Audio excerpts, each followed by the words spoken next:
कैसे हो आप सभी। तो डियर फ्रेंड्स, आज आपके अपने यूट्यूब चैनल जिसका नाम है यूनिक टीच में आपका बहुत बहुत स्वागत है। तो फ्रेंड्स, आज हम पढ़ेंगे मौलिक अधिकारों के बारे में। तो फ्रेंड्स, आज हम मौलिक अधिकारों में पूरा डिटेल से पढ़ेंगे इसको, ठीक है। इसमें क्या क्या है जो उसका पूरा विस्तृत अध्ययन करेंगे, ठीक है।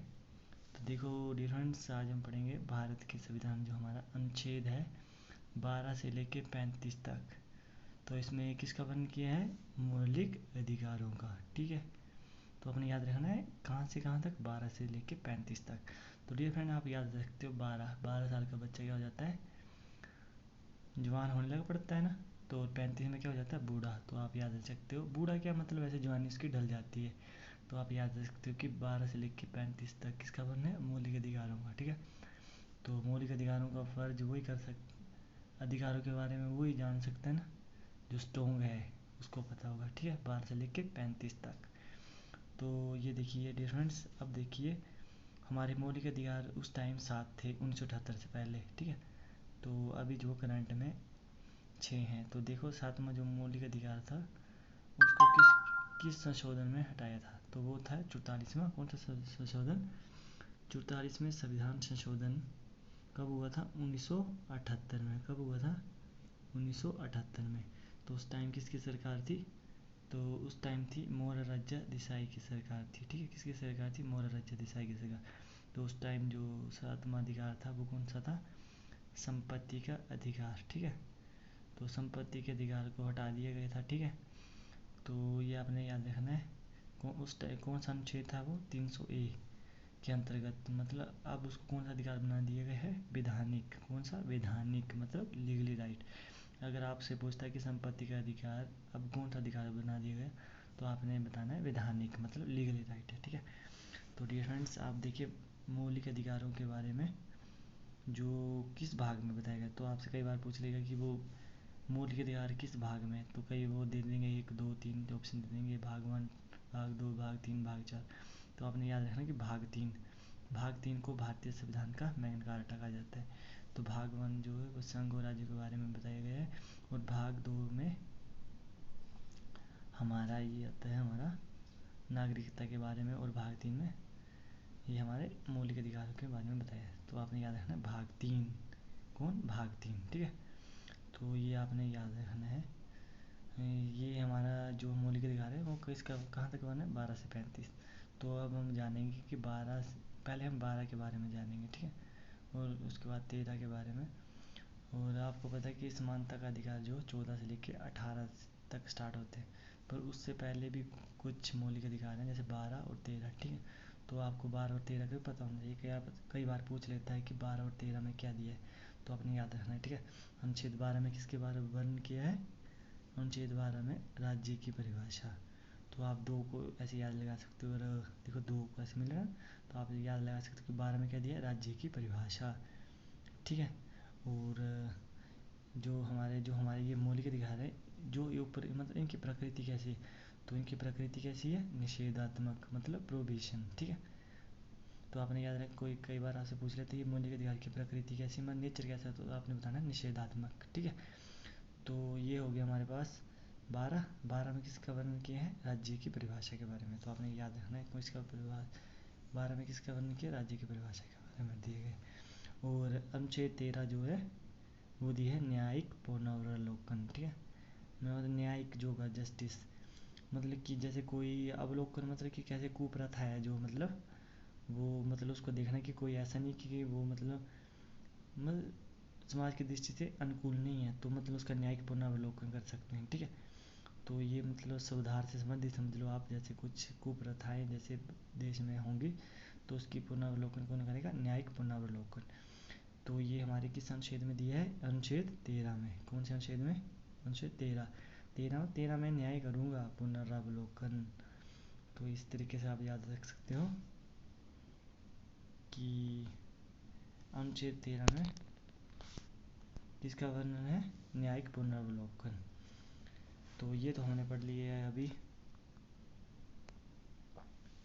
हमारे, ये उससे पहले 12 13 पढ़ लिए। तो ये तो अभी अब हम समानता के अधिकार में पहुँचे नहीं हैं। तो ये 12 में किसके बारे में पढ़ा, राज्य के बारे में, और 13 में न्यायिक पुनरावलोकन। तो 14 में पढ़ते हैं, और 14 से 18 तक किसका वर्णन है, समानता के अधिकार का। तो आप देखते हैं 14 में क्या दिया है, अनुच्छेद 14 में दिया है, अनुच्छेद 14 और 18 में आपसे पूछेगा तो कई बार ऐसे पूछ लेता है कि 14 और 18 में किसका वर्णन किया, तो आपने बताना है समानता का अधिकार। तो फिलहाल आज हम समानता और स्वतंत्रता के बारे में पढ़ेंगे, क्योंकि आज के लिए एफिशिएंट होगा ये समानता और स्वतंत्रता, क्योंकि आप इतना इसको समझ मतलब याद नहीं कर पाओगे। तो इससे आप थोड़ा थोड़ा करोगे तो आप इसको समझ पाओगे। मतलब याद करना तो रट्टा अच्छा नहीं होता, क्योंकि वो स्थायी ज्ञान नहीं होता है। थोड़ा ढंग से पढ़ना, थोड़ा ट्रिकी से पढ़ना, मतलब रिलेट करना पड़ता है, तब तो आप जल्दी से सीख पाते हो चीज़ों को।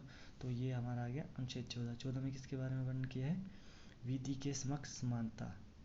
मतलब अनुच्छेद 14 जो है विधि के समक्ष समानता है, ठीक है।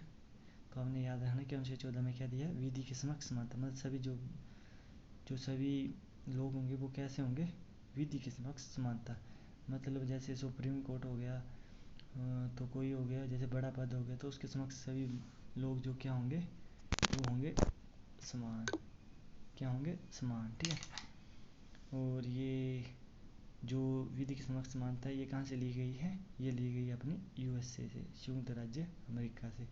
तो आपसे पूछेगा कि विधि का समान संरक्षण कहाँ से लिए गए, तो आपने बताना है यूएसए से, ठीक है। तो ये तो आपको पता चलेगा 14 में किसका वर्णन किया, समानता का अधिकार के अंदर आता है ये 14 से लेकर 18 तक। तो 14 में किसका वर्णन किया है, ये अपना किया है विधि के समक्ष समानता है। और 15 में अनुच्छेद 15, ये इंपॉर्टेंट है, जाति धर्म लिंग के आधार पर और जन्म मूल वंश आधार पर क्या नहीं होगा, भेदभाव नहीं होगा।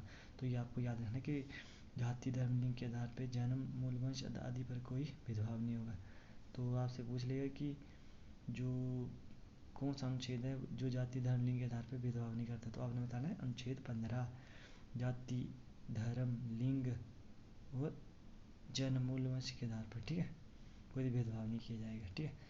और अनुच्छेद 15(4) क्या है, ये देखिए अपना अनुच्छेद 15(4), इसमें क्या है, जो हमारे SC ST हैं 1951 में हुआ था, सॉरी संविधान संशोधन हुआ था। तो SC ST को क्या मिला था, आरक्षण। क्या मिला था, SC ST को आरक्षण। कौन से अनुच्छेद में, 15(4), कौन से 15(4), 15, और ये 15 के अंदर कौन सा है, 4, ठीक, 15(4). तो आपने याद रखना कि 15(4) में दिया, और 15 में जाति धर्म लिंग के आधार। और आगे बढ़ते हैं, देखो अब पढ़ते हैं हम जो संशोधन हुआ था, 93वां संविधान संशोधन। कौन सा संविधान संशोधन हुआ था, 93वां। तो आपने याद रखना कि 93वां संविधान संशोधन कब हुआ था, ये हुआ था 2006 में।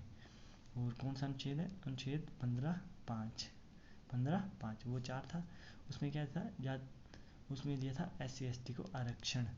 और इसमें क्या है, 5 में, इसमें दिया गया है हायर एजुकेशन को, हायर एजुकेशन में आरक्षण दिया गया है। जैसे कॉलेज वगैरह में पढ़ते हो तो उसमें भी आपको आरक्षण की व्याख्या, मतलब वहाँ पे भी आपको स्कॉलरशिप वगैरह मिलता है। तो कौन सा संविधान संशोधन है, ये अपना 93वां संविधान संशोधन।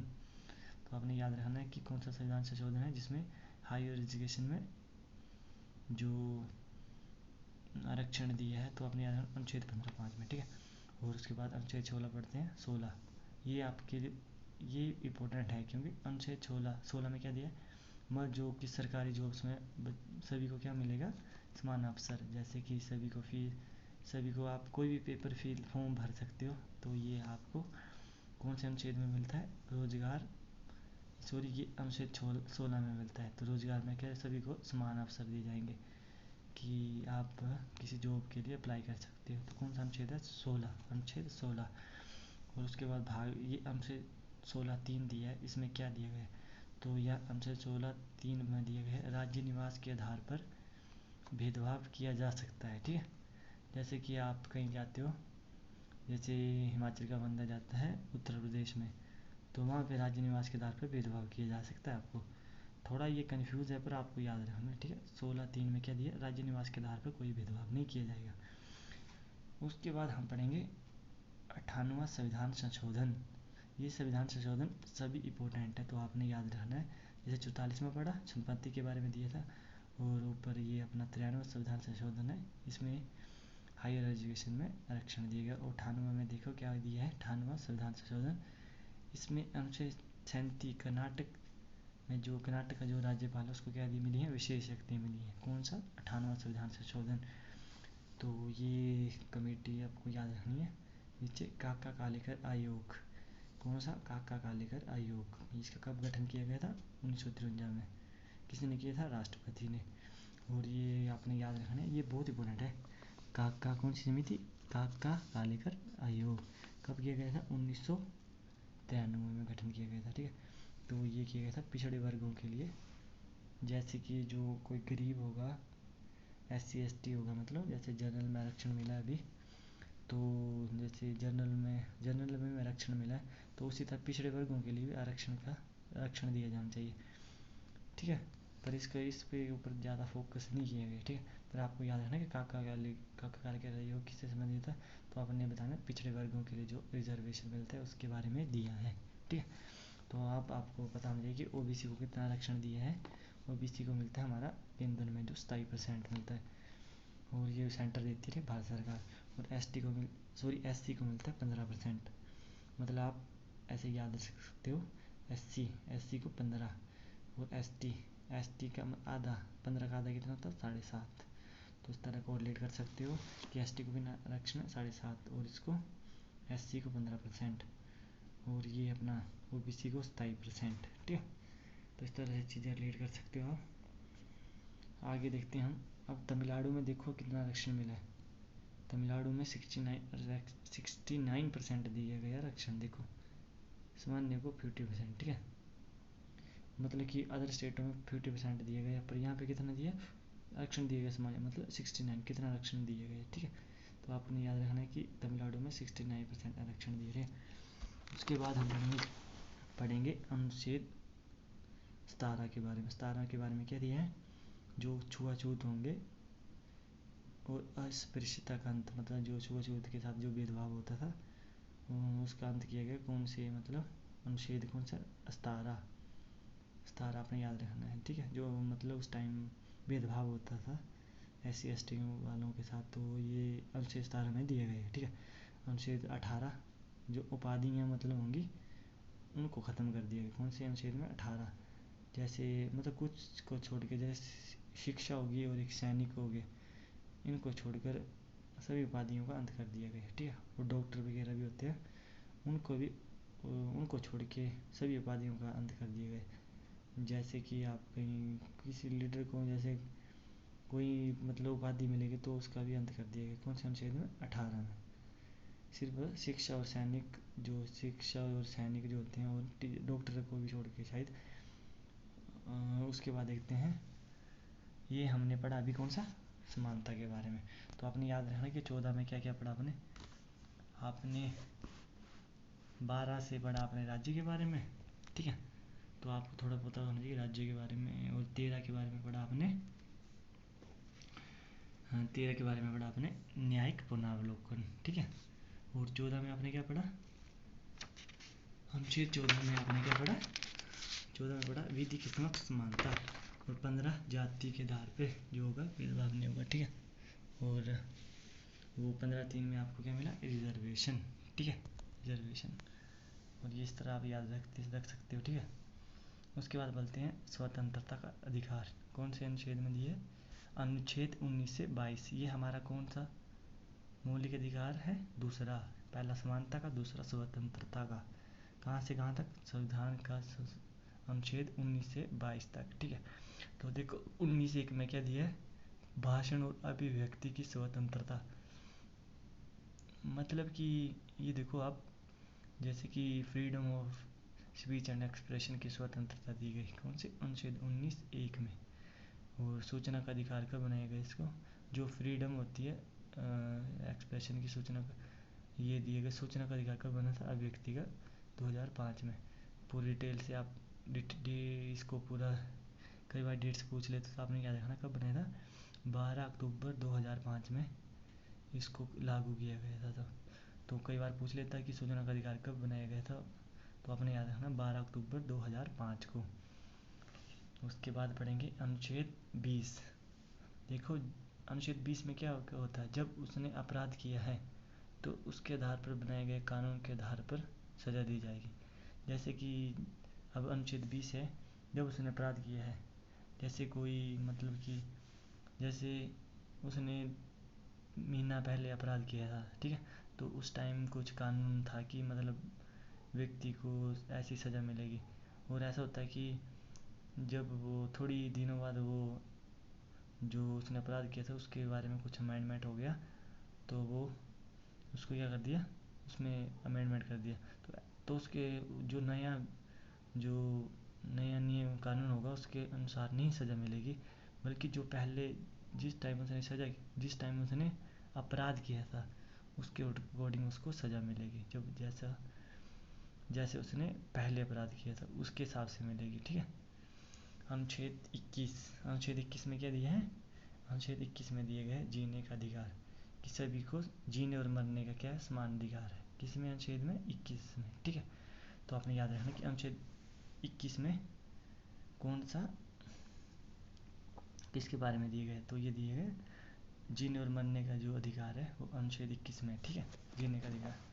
उसके बाद पढ़ते हैं हम योजना, ये है हमारी कल्पा योजना, ये आपने याद रखनी है। कल्पा योजना इंपॉर्टेंट है, ये योजना भी, ये शिक्षा से संबंधित है, प्रारंभिक शिक्षा से संबंधित है, ठीक है, बेसिक एजुकेशन से संबंधित है, ठीक है। तो ये आपसे पूछ सकता है कई बार कि कल्पा योजना किससे संबंधित है, तो आपने याद रखना प्रारंभिक शिक्षा से। और 21 अनुच्छेद 21 में ए में क्या दिए गए, 6 से 14 वर्ष तक बच्चों को क्या दिए गए, निःशुल्क अनिवार्य शिक्षा।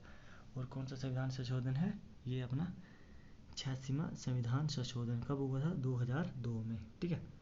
तो आपने याद रखना है ये कि फ्री एजुकेशन जो है वो को कहाँ से कब और कहाँ और कितने वर्ष तक मिलती है, तो ये आपने याद रखना 6 से 14 वर्ष तक, ठीक है। और कौन सा संविधान संशोधन, 86वां संशोधन को आपने ध्यान से पढ़ना है, ठीक है। और उसके बाद हम पढ़ते हैं अब अनुच्छेद 22, ठीक है, ये भी इम्पोर्टेंट है। अनुच्छेद 22, जैसे कोई व्यक्ति को गिरफ्तार होता है ना, गिरफ्तार होने के कारण को जानने का अधिकार है उसको, मतलब कि वो गिरफ्तार क्यों हुआ है, उसको पता भी होना चाहिए कि उसको गिरफ्तार क्यों किया गया है। वो क्वेश्चन पूछ सकता है पुलिस से कि मुझे गिरफ्तार क्यों किया गया, तो किस अनुच्छेद में, ये 22 में।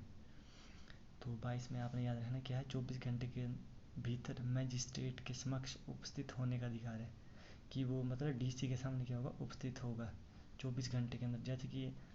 जैसे किसी व्यक्ति को बंदी बना लिया जाता है, ठीक है, तो उसको ऐसे नहीं कि उसको जेल में डाल दिए गए, ऐसे नहीं होगा, उसको डीसी के सामने क्या प्रस्तुत करना पड़ेगा 24 घंटे के अंदर, मैजिस्ट्रेट मतलब डीसी के सामने, ठीक है। तो आपने याद रखना है कि ये कौन से अनुच्छेद में, 22, ठीक है। गिरफ्तार होने के कारण व्यक्ति जान सकता है कि मुझे गिरफ्तार क्यों किया गया, तो ये अनुच्छेद 22। तो ऐसे याद रख सकते कि अनुच्छेद 22 मतलब भाई मुझे गिरफ्तार क्यों किया आपने, तो वो कारण जान सकता है ना, तो अनुच्छेद 22 ऐसे कोरिलेट कर सकते हो, ठीक है। उसके बाद आ गया अपना, आज के लिए फ़िलहाल इतना ही। कल ना, क्योंकि ये हमारा आज हो गया, 2 अधिकार हमने पढ़ लिए हैं, समानता और स्वतंत्रता का। कल हम पढ़ेंगे शोषण के विरुद्ध अधिकार, ठीक है, और धार्मिक शिक्षा के बारे में पढ़ेंगे, ठीक है। तो आई होप आपको ये वीडियो अच्छा लगेगा। कल हम और थोड़ा इसको आगे फिर से कंटिन्यू करेंगे, ठीक है। तो आई होप आपको ये वीडियो अच्छा लगेगा। Thank you for watching, God bless you.